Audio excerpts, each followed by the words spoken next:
Hello everyone, कैसे हैं आप सब। I hope are doing well. और मैं भी बिल्कुल ठीक हूँ अल्हम्दुलिल्लाह। आज मैं आई हूँ अपने गांव, अपनी दादी के गांव। तो यहाँ मेरे अब्बू जो हैं वो रहा करते थे, उनके भाई और हमारी दादी वगैरह। ठीक है, जब हुए तो हम तो शिफ्ट हो गए थे रुड़की। ये गांव है भारापुर। तो हम यहाँ के रहने वाले हैं, यानी कि जो हमारा ख़ानदान कुनबा परिवार है वो यहाँ रहता था पहले। इस गांव को देखती हूँ ना तो आज भी मुझे ऐसा फ़ील होता है ना कि हाँ यार, हम लोग यहाँ रहते थे। मेरे पापा यहाँ पले बड़े हैं, यहाँ बचपन में खेले हैं मेरे पापा। तो बहुत बहुत चीज़ें याद आ रही थी जब मैं गांव को देख रही थी। और मुझे चारों तरफ हरियाली नज़र आ रही थी। रुड़की में तो आप लास्ट में ही जाओगे तो आपको ऐसा मंज़र नज़र आएगा। अदरवाइज़ हमेशा मैंने रुड़की में घर ही देखे हैं, कहीं हरियाली जंगल तो देखा नहीं है। अच्छा जी, ये मेरी ताई का घर है, यानी कि मेरी बड़ी अम्मी का घर है। जो उनका पुराना घर था ये वो है, और आज भी ये वैसा ही है। वो मेरा व्लॉग देखेंगी तो समझ जाएंगी और अपनी कुछ यादें वो है जो हैं याद कर लेंगे। और ये था हमारा घर। मैं अपना घर भी आपको दिखाती हूँ। और जो सबसे उधर साइड का है वो हमारे सबसे बड़े वाले पापा का घर था। ये देखिए जी, मेरी अम्मी का घर था ये। जब मेरी अम्मी शादी करके आई थी तो इस घर में आई थी। मुझे देख कर ही ना इतना लगा ना कि हाँ यार, कैसा रहा होगा। मैं भी रही हूँ, जब मैं बहुत छोटी होंगी तब मैं सोच रही थी शायद कि अगर हम लोग यहीं रहते तो आज कैसा माहौल होता हमारा। हम व्लॉगिंग ना कर रहे होते शायद, क्योंकि गांव का माहौल बिल्कुल भी चेंज नहीं हुआ है। ये बढ़िया है, यहीं रहते हम लोग। क्या दिक्कत है यार, रोड पर जो रास्ता रोड पर निकल रहा है। और पता तुझे हमने अपना घर कितने में बेचा था? 30,000 में। 30,000। जगह देख कितनी बढ़िया। ये है मदरसा। रुक जाना। यहाँ वो मदरसा है जहाँ मेरे अब्बू पढ़ाया करते थे, क्योंकि मेरे अब्बू जो हैं वो हाफिज़ हैं अल्हम्दुलिल्लाह। ये वो है मदरसा जहाँ मेरे अब्बू पढ़ाते थे। तो बहुत अच्छा लगा मुझे गांव की चीज़ें देखकर, गांव के घर देखकर। बस दुख इस बात का है कि आज तक कुछ चेंज नहीं आया। फिर मैं आ गई अपने घर वापस, और भूख भी बहुत तेज़ लगी थी। खाने के लिए कुछ नहीं था, मुझे कुछ काम था वहाँ के जो प्रधान हैं उनसे मुझे मिलना था कुछ डॉक्यूमेंट्स के लिए। तो मैं उनसे जो है मिली और उनसे कुछ पेपर साइन कराए। उसके बाद मैं घर आ गई। खाने के लिए कुछ था नहीं। ये रात के जो है ना चावल बचे हुए थे, वाइट वाले चावल, तो वो बच गए थे। फिर मैंने उसको ना एग फ्राई बना लिया बहुत अच्छा सा। तो उसके लिए मैंने क्या किया ना, एक पैन ले लिया, उसके अंदर डाला मैंने 1 बड़ा चम्मच ऑयल। ठीक है, उसके अंदर डाल ली मैंने 2 से 3 प्याज नॉर्मल साइज़ की। फिर 2 टमाटर मैंने चॉप्ट करके उसके अंदर डाले और मिक्स किया बहुत अच्छे से, ताकि ये अच्छे से फ्राई हो जाए। बहुत अच्छे से फ्राई मैंने इनको कर लिया है। तो देखिए इनका जो है ना कलर चेंज हो गया है। अब मैंने यहाँ डाला है थोड़ा सा सॉल्ट अपने टेस्ट के अकॉर्डिंग। हाफ़ टी स्पून डाला है मैंने हल्दी पाउडर। 1 टीस्पून डाला है मैंने लाल मिर्च पाउडर। अब सॉल्ट अपने हिसाब से ऐड करिएगा इसके अंदर। आप चाहें तो इसके अंदर और भी बहुत कुछ डाल सकते हैं, मैंने डाला नहीं था। ज़्यादा मुझे स्पाइसी चीज़ें ना पसंद नहीं है, क्योंकि मेरी बेटी जो है ना वो भी छोटी है।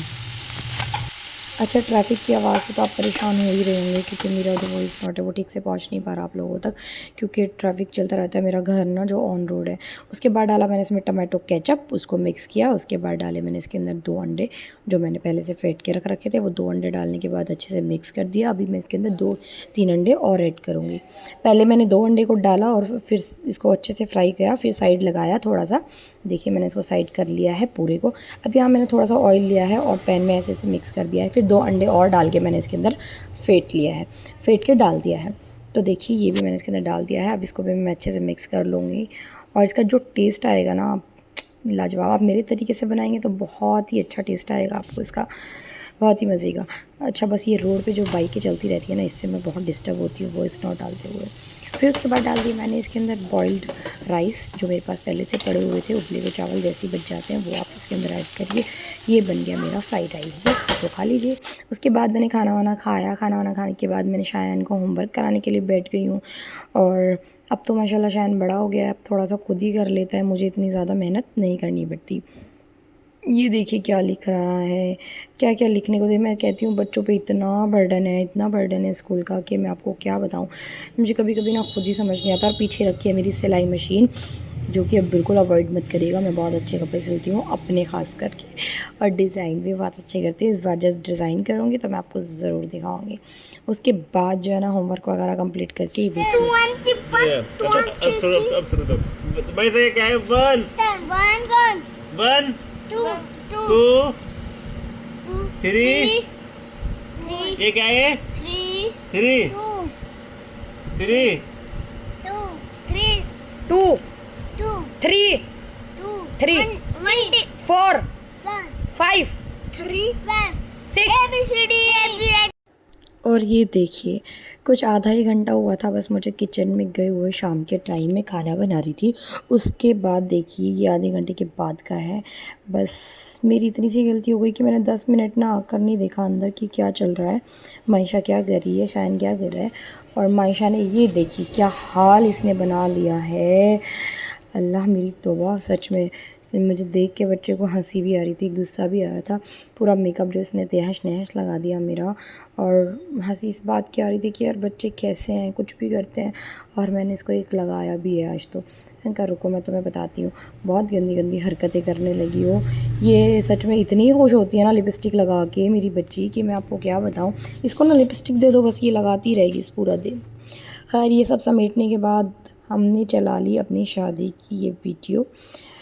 मेरी शादी का मोमेंट है ये, आप देख सकते हैं मेरी ये शादी की वीडियो है। हमने ऑलरेडी अपनी शादी की वीडियो देखनी शुरू करी और मैं तो सच में रोने लग गई थी। कैसा होता है ना, वक्त कितनी तेज़ी से गुजर जाता है। मेरी शादी को अल्हम्दुलिल्लाह 6 साल हो गए हैं और वक्त का जो है पता ही नहीं चला। और बस मैं आपको क्या बताऊँ बहुत ही उप्स मोमेंट था मेरे लिए, बहुत ही रोने वाला था। ये मेरे ससुर हैं और यहाँ दुल्हन हो गई विदा। और कैसा लगता है ना अपने घर से आना, उस टाइम जो फ़ील होता है वो आप बता भी नहीं सकते। मेरी भाभीयों की भी शादी है, मेरी भाभियाँ जब देखेंगी तो मैं उनको भी एक मैसेज दूंगी कि वाकई में दिल मजबूत करो अपना, ससुराल आ रही हो। वैसे तो आपकी ससुराल में कोई इतने जल्लाद है नहीं, बहुत अच्छे हैं अल्हम्दुलिल्लाह, और मेरी ससुराल में भी सब बहुत अच्छे हैं। लेकिन ये वाला मोमेंट जो होता है ना, ये मेरे अब्बू हैं जिनसे मैं गले लग के रो रही हूँ। क्योंकि जब मेरे अब्बू हमारे घर आते हैं, दिल्ली रहते हैं, वो जो वापस आते हैं तो उन्हें अपनी बेटी नहीं मिलेगी, मुझे हमेशा उन्हें देखना नहीं मिलेगा। कभी मैं बच्चों में मसरूफ़ होंगी, कभी एग्ज़ाम में मसरूफ़ होंगी, मैं नहीं आ सकूँगी उनसे मिलने के लिए। कभी हस्बैंड इजाज़त नहीं देंगे, कभी कुछ लगा ही रहेगा। लेकिन जब आप कवारेपन में होते हैं तो आप अपने घर होते हैं, आपकी अपनी मर्ज़ी होती है, आप अपनी मर्ज़ी से ज़िंदगी गुजार रहे होते हैं। शादी के बाद ऐसा हो जाता है कि आपको अपने माँ बाप से मिलने के लिए भी इजाज़त लेनी पड़ती है कि मुझे घर जाना है, मुझे घर लेके चलो, मुझे अब्बू से मिलना है या मुझे अम्मी से मिलना है। ज़िंदगी इतना कुछ सिखा देती है आपको, इतना कुछ सिखा देती है कि मैं क्या बताऊँ। ये वाला मोमेंट मेरे लिए बहुत ज़्यादा, मेरे लिए हार्ट टचिंग था। अभी भी मैं देखती हूँ तो मैं रोने लग जाती हूँ, क्योंकि अपने घर का जो सुकून होता है ना, वो ज़िंदगी में कहीं नहीं मिलता आपको। आपके माँ बाप की जो छाया होती है ना, वो आपको इतना इतना अच्छा फ़ील करा के रखती हैं कि आपको लगता है कि आप दुनिया के सबसे स्ट्रॉन्ग बच्चे हो, क्योंकि आपके पास आपके माँ बाप हैं। जब माँ बाप आपके पास नहीं होते ना, आज मुझे फ़ील होता है कि यार काश मैं लड़का होता, कम से कम मेरे माँ बाप जो है ना वो हमेशा मेरे साथ तो रहते, मैं उन्हें देख तो पाती। अब तो मुझे इंतज़ार करना पड़ता है उनसे मिलने। अच्छा वैसे ऐसा कोई पाबंदी नहीं है मेरी मर्ज़ी है, मैं कभी भी जा सकती हूँ। लेकिन कभी कभी क्या होता है ना, आपको देखना होता है कि आपके बच्चे स्कूल जा रहे हैं, आपको कुछ काम है, आपके हस्बैंड का काम है, आप नहीं जा सकते, वो नहीं जा सकते आपको लेकर, क्योंकि बिज़ी हैं अपनी लाइफ में बहुत और अपने कामों में बहुत मशरूफ़ हैं। यही सीन मेरे साथ होता है कि कभी वसीम जी को टाइम नहीं होता मुझे ले जाने का, कभी भाइयों को टाइम नहीं होता मुझे लाने का। तो मैं ना किलकिला के ऐसे ही रह जाती हूँ कि हाँ मैं नहीं जा पाऊँगी घर। कभी अपने घर होते थे तो नानी के यहाँ चले गए, अम्मी और मैं कहीं भी चले गए। अम्मी हमेशा मुझे साथ साथ रखती थी, हमेशा साथ साथ घूमे हैं हम लोग, ठीक है। अम्मी कभी मुझे छोड़ के नहीं जाती थी। और अब ऐसा हो गया है ना कि मुझे टाइम ही नहीं मिलता। माशाल्लाह 3 बच्चे हैं, तीनों बच्चों को संभालना इतना आसान तो नहीं है, आप लोग भी जानते हैं। बस मैं यही कहूँगी कि मेरी भाभियाँ भी जब जो शादी की बहुत खुशी है उन्हें माशाल्लाह से, और अल्लाह रखे उनकी खुशियों को बरकरार। बस यही है कि ये वाला जो मोमेंट होता है ना, बहुत उप्स मोमेंट होता है यार। अल्लाह पाक हमेशा आपको खुश रखे, आबाद रखे अपने घरों में, मेरे भाइयों को भी, आपको भी, सब खुश रहें। अच्छा जी, फिर उसके बाद मेरा आ गया था ये पार्सल। छोड़िए आप, सेड मत होइए, पार्सल देखते हैं। तो ये मेरा पार्सल आ गया था, ये मैंने ऑर्डर किया है जी फ़्लिपकार्ट से, और मुझे ये बहुत अच्छा लग रहा था। मैं बहुत दिनों से सोच रही थी कि मैं इसको मंगाऊंगी। लेकिन बस सोच ही रही थी, मंगा नहीं पा रही थी, पता नहीं कैसा आएगा, क्वालिटी कैसे आएगी। खैर अल्हम्दुलिल्लाह जब मंगाया तो क्वालिटी बहुत अच्छी आई, बहुत अच्छा सब कुछ था और मुझे बहुत पसंद आया। अभी जब हम इसको असेंबल कर लेंगे तब हम आपको बताएंगे, जब हम इसको लगा लेंगे ना तब मैं आपको दिखाती हूँ कि ये लगा कैसा है और कैसा दिखता है लगने के बाद। तो ये देखिए इसके साथ जो है ना एक घड़ी आई थी और इसकी जो है ना सुइयाँ भी थी इसके अंदर, जो टिक टिक टिक टिक करेगी और हमें बताएगी कि वक्त जो है बहुत तेज़ी से गुजर रहा है, क्या क्या जी लो ज़िंदगी। यही टाइम है, ज़िंदगी को जी लीजिए, क्योंकि टाइम जो है रुक नहीं रहा है। घड़ी भलाई हमने सुई लगाई नहीं है, लेकिन जब हम इसको सेट करेंगे ना तो आज के टाइमिंग के हिसाब से ही करेंगे, क्योंकि टाइम किसी के लिए नहीं रुकता। बहुत बड़ी बात है ये कि टाइम नहीं रुकता है सर, कभी नहीं रुकता टाइम। आप कितनी कोशिश कर लो लेकिन रुकेगा नहीं। ये देखिए हमारा ये रेडी।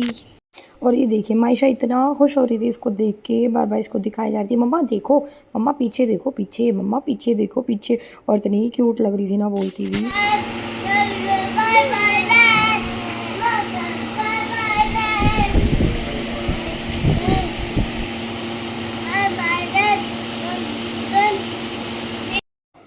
उसके बाद बनाने आ गई हूँ रात के टाइम में अपनी नाइट क्रीम। और अगर आपको ये चाहिए और आपको जानना है कि ये मैं कैसे बना रही हूँ और ये क्या क्या फ़ायदे करता है आपकी स्किन को, तो ज़रूर से मुझे कमेंट करिएगा। इस व्लॉग के नीचे मैं आपको इसका फुल ट्यूटोरियल दूँगी। और ये बहुत अच्छी सी नाइट क्रीम है, आप इसको नाइट में लगाएं, डे में लगाएं, इतनी अच्छी है ना, इतनी अच्छी है ना। जो आप ये केमिकल्स वगैरह लगाते हैं ना, इनसे तो बहुत ही अच्छी है, सच में बहुत ही मज़े की क्रीम है। आप मुझे कमेंट ज़रूर करिएगा आपको इसका ट्यूटोरियल चाहिए तो। उसके बाद ये देखिए